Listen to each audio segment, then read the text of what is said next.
Oke guys, welcome back to Gnosis alias Cakradiva dalam pembahasan alur cerita Perfect World One Misi G episode ke-184. Hai.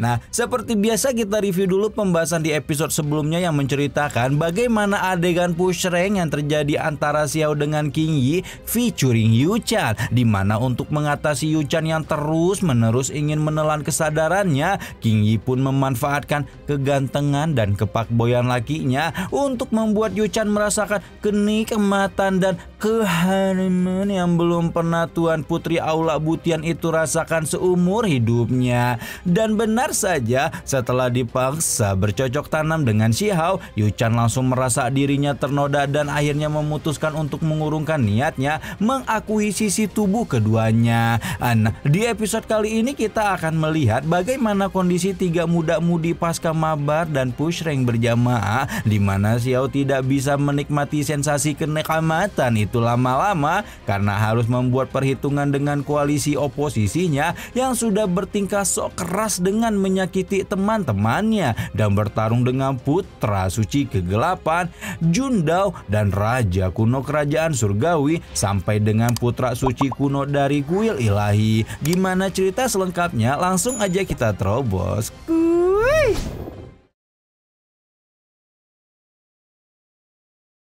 Seperti yang bisa kita lihat sama-sama di episode ke-184 ini dimulai dengan adegan mandi bersih-bersih diri Yu-chan pasca bercocok tanam dengan Xiao yang membuat merasa sangat marah dan ternoda hingga Tuan Putri Aula Butian itu memutuskan untuk mandi junub. Sementara tubuh utamanya sudah kebingungan memikirkan cara menyucikan diri, King Yi tampak jauh lebih santai. Ya mungkin karena memang hubungannya dengan Xiao sudah halal ya, jadi tubuh kedua Yu-chan itu merasa biasa aja setelah push rank berjamaah.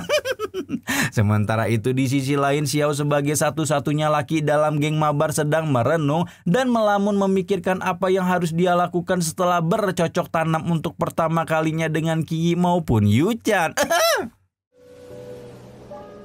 Pergolakan batin yang luar biasa dirasakan oleh Xiao, di mana satu sisi dia ingin secara jantan menghadapi King Yi setelah dengan adegan menyenangkan, tapi tidak mengharumkan kayak biasa ya, karena udah laki bini ini mah udah halal gitu ya.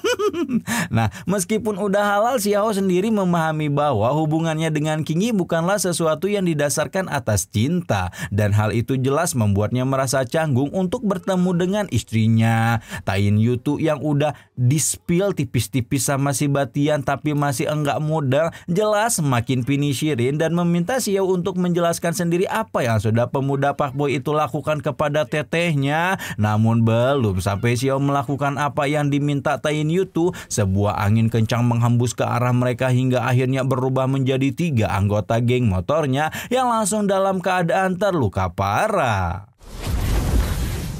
Yang lupa 3 anggota geng motor itu Lusu, Ludao, dan Lan Yichen ya guys ya. Nah, Xiao langsung emosi melihat 3 rekannya muncul dalam keadaan terluka dan menanyakan siapa yang telah melakukan penyerangan ini kepada mereka. Lusu kemudian menjelaskan bahwa mereka diserang oleh koalisi oposisi Xiao yang terbentuk dari berbagai aliran besar, mulai dari kerajaan surgawi, kuil ilahi, dan Mingtu. Kesemuanya adalah aliran besar yang membenci Xiao alias uang, dan karena tidak menemukan orang yang mereka buru, koalisi oposisi itu mulai secara acak mengincar orang-orang yang pernah berhubungan dengannya. Kemarahan Xiao benar-benar sampai di ubun-ubun ketika mendengar cerita Lusu, dan meskipun si Batian sudah memperingatkan saudara pungutnya untuk tidak bersikap impulsif, pemuda batu kecil itu sudah tidak peduli lagi dan memutuskan untuk membuat perhitungan dengan koalisi oposisi apapun yang terjadi karena dia lagi bad mood gara-gara lagi enak-enaknya malah diganggu kenikmatannya ya. Nah, akhirnya Spaneng dan Xiao mulai mendatangi satu persatu kota yang berhubungan dengan koalisi oposisi dan menghancurkan apa yang bisa dia hancurkan di seluruh alam kuno abadi sebagai peringatan untuk siapapun yang telah mengganggu teman-temannya. Sementara itu di alam Jinling, Phoenix perak alias hewan pungut Shihao yang terbaru Sulin sedang dikejar oleh pewaris kuil ilahi yang bernama Gume karena dianggap memiliki hubungan dengan Huang dan ingin ditangkap oleh Gume sebagai ganti rugi untuk kuil ilahinya. Dengan begitu kejam Gumeng menembakkan bola energi ke arah Sulin dan membuat Phoenix emas itu berputar sampai puyeng di udara. Emas apa perak ya guys ya? Perak ini kayaknya ya. Gumeng tampak puas bisa memburu hewan pungut Huang, sementara Sulin yang memang tingkat kultivasinya lebih rendah hanya bisa pasrah dan hampir saja digeprek kalau Shihao datang sedikit lebih lambat. Tanpa banyak basa-basi, Shihao langsung melayangkan bogemen penuh cinta kasih kepada Gumeng dan membuat pewaris kuil ilahi misu-misu penuh emosi ketika menghardik siapapun yang telah mengganggu perburuannya. Setelah menerbangkan Gumeng dengan tinjunya, Shihao segera memastikan Sulin baik-baik saja sebelum meminta salah satu hewan pungutnya itu untuk bersembunyi lebih dulu di dalam kuil emas abadi miliknya. Baru setelah mengamankan Sulin dalam kuali emas, Shihao kembali mengalihkan perhatiannya pada Gumeng, sementara Gumeng yang diperhatikan tampak takjub melihat Huang kok berani-beraninya muncul dan menyetorkan nyawa seperti ini. Shihao tampak tidak mau mendengarkan omong kosong Gumeng ketika melepaskan serangan dao petirnya sebelum tiba-tiba saja diganggu dengan kemunculan sang putra kegelapan Heian Genji.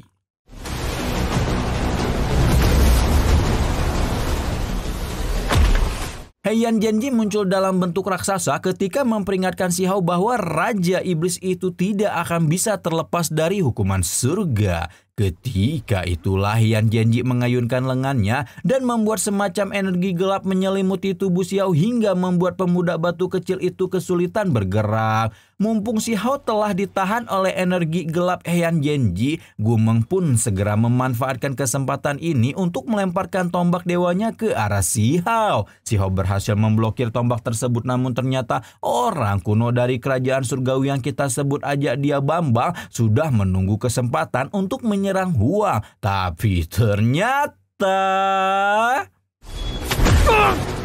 Bambang tampak terkejut melihat tiba-tiba ada dua Shihao dan segera menyembunyikan dirinya kembali hingga membuat sang Raja Iblis tertawa bangga bisa membongkar tipu muslihat koalisi oposisi. Heian Genji yang menyusut beberapa saat kemudian tampak tidak terima Shihao bisa membongkar rencananya dan pasukan koalisi oposisi sebelum sekali lagi mengambil tindakan untuk menyerang pemuda itu tanpa menahan diri sama sekali. Namun bukan hanya sang putra kegelapan yang tidak menahan diri, Shihao pun melakukan hal yang sama di mana dengan kekuatannya pemuda batu kecil itu benar-benar bisa menunjukkan keunggulan yang membuat Heian Genji tidak bisa menahan kekesalan dalam hatinya.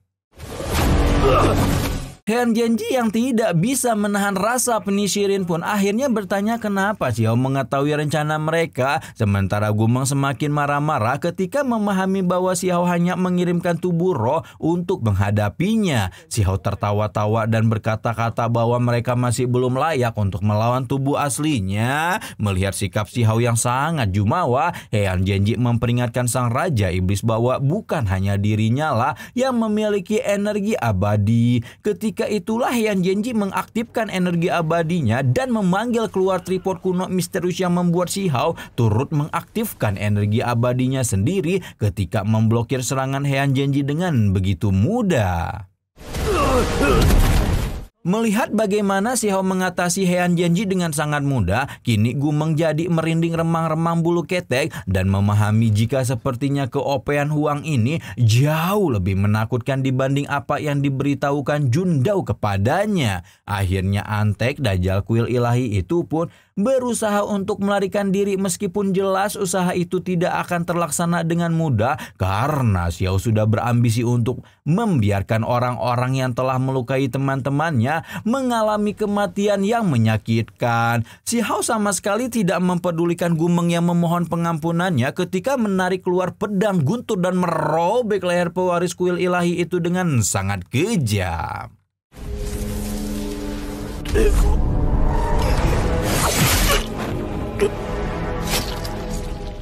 Heian Genji meraung marah ketika melihat Si Hao berbuat begitu kejam pada kader koalisi oposisinya dan berjanji tidak akan membiarkan pemuda itu lolos apapun yang terjadi. Si Hao hanya tertawa julid mendengar peringatan Heian Genji karena sepertinya sang putra kegelapan itulah yang harus melarikan diri meskipun sekarang sudah terlambat. Perkataan Si Hao membuat Heian Genji menjadi semakin emosi dan akhirnya mengeluarkan Phoenix Iblis yang merupakan teknik pusakanya untuk bertubrukan dengan naga guntur emas Si Hao hingga menciptakan ledakan yang menggoncang alam kuno abadi. Dari tubrukan energi yang baru saja terjadi, Si Hao mampu merasakan betapa kekuatan Heian Genji tidak dapat diremehkan meskipun sebenar-benarnya tubuh fisik yang dimiliki putra kegelapan itu merupakan tubuh kuno yang baru saja dibangkitkan setelah ribuan tahun berlalu. Heian Genji meminta Si Hao untuk tidak bersikap sombong di depan orang aneh kuno yang telah melewati banyak masa sepertinya sebelum kemudian berkata bahwa dia akan membiarkan Huang untuk merasakan salah satu teknik andalannya, yaitu pedang roh mayat yang menyebabkan cuaca di sekitar lokasi baku hantam berubah drastis. Si Hao mengeluarkan teknik kunpengnya untuk menghadapi pedang roh mayat Heian Genji, namun putra ilahi kegelapan itu yakin bahwa mereka berdua masih memiliki kesenjangan kekuatan yang pasti membuat Si Hao menyesal karena sudah bersikap sombong di depannya. Si Hao sempat terkecoh ketika berpikir telah menemukan bagian terlemah di tubuh Heian Genji, namun pemuda batu kecil itu sama sekali tidak gentar ketika sang putra kegelapan mengeluarkan lonceng ilahinya. Berhubung teknik-teknik ilahinya sendiri juga telah berkembang dengan sangat luar biasa sejak membangkitkan energi abadi. Karena itulah Si Hao justru berpikir untuk menggunakan Heian Genji sebagai samsak pengujian dari seluruh teknik-teknik ilahinya tersebut.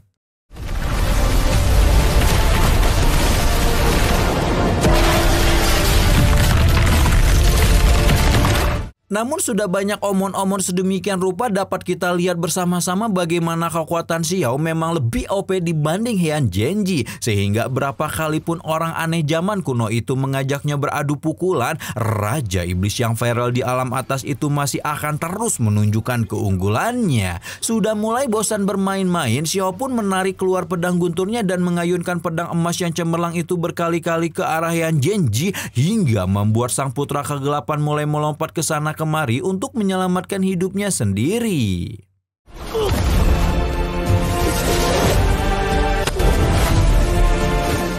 Heian Genji benar-benar dipojokkan sedemikian rupa sampai tidak bisa membalas serangan Si Hao sama sekali, membuat Si Hao akhirnya menyetujui pernyataan sang putra kegelapan bahwa jarak kekuatan di antara mereka memang terlalu menakutkan. Dalam artinya kekuatan Heian Genji jauh lebih lemah daripada dirinya. Heian Genji yang digebugin kayak maling hanya bisa berlari untuk hidupnya dan bertanya-tanya kemana anggota koalisi yang lain, kenapa belum menyerang juga. Ketika Heian Genji ngomel-ngomel dalam hati itulah langit di alam Jinling bergejolak sebelum kemudian mengungkapkan sosok Buddha raksasa yang tidak lain dan tidak bukan merupakan momen kemunculan putra suci kuno untuk pertama kalinya. Aura orang aneh zaman kuno dari kuil ilahi itu tidak salah lagi, memang lebih kuat dibanding lawan-lawan Si Hao sebelumnya, di mana memburu Heian Genji di tengah hujan batu yang diciptakan oleh putra suci kuno alias Gudai Genji. Nah, beberapa lama melakoni kejar-kejaran dengan Heian Genji, Si Hao pun berhasil mendapatkan kesempatan untuk menebas kepala putra kegelapan itu dengan pedang gunturnya. Namun sepersekian detik setelah menebas Heian Genji, itulah Si Hao menyadari tidak ada jiwa primordial di dalamnya, dan sebelum Si Hao sempat mengambil tindakan apapun, Gudai Genji sudah menggempurnya dengan telapak tangan Buddha sebelum disusul dengan serangan diam-diam Bambang yang telah bersembunyi entah di mana. Setelah mendapatkan serangan beramai-ramai, Si Hao pun akhirnya jatuh dalam perangkap 3 lapis yang harus diakui memang dieksekusi dengan sangat baik oleh para raja kuno. Gudai Genji yang baru bergabung dengan pertarungan langsung jadi jubir rekannya dan mengatakan jika strategi ini adalah satu-satunya cara untuk membuat Si Hao lengah. Heian Genji juga tampak sangat bangga bisa mengelabui Si Hao dan berkata bahwa tubuh fisiknya tidak akan mudah untuk dihancurkan. Di sisi lain, Xiao sama sekali tidak kecewa dengan kegagalannya ini, dan berhubung dia telah menebas tubuh Heian Genji sekali, pemuda batu kecil itu percaya pasti bahwa dia bisa menebas tubuh Heian Genji untuk kedua kalinya.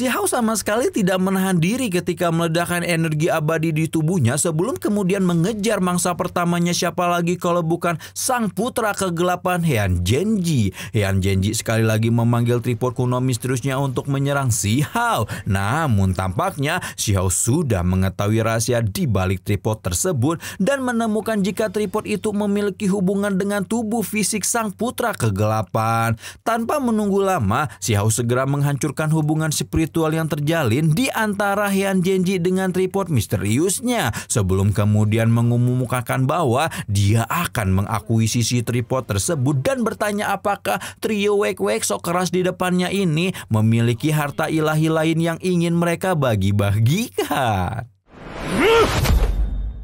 Emang dasar ya, kalau Kang Pak Boy itu emang belum juga masalah sama Neng King Yi dan Yu-chan tentang bercocok tanam selesai, udah baku hantam seru aja nih sama antek-antek Dajjal sok keras dari koalisi oposisinya. Ya kira-kira nih ya, antek-antek Dajjal ini tuh kok berani-beraninya gitu ya, orang lagi enak-enaknya gitu ya, merenung rileks gitu, otaknya tuh lagi melepas hormon-hormon rileksnya itu, malah dipancing-pancing kayak gini ya, OTW atau jadi berubah jadi hormon aku baku hantam gitu kan. Nah kira-kira mampukah Xiao memenangkan pertarungan berhubung sekarang putra suci kuno alias Gudai Genji juga telah bergabung? Nantikan terus pembahasannya hanya di Gnosis alias Cakradiva ya. Rama di sini pamit, bye bye.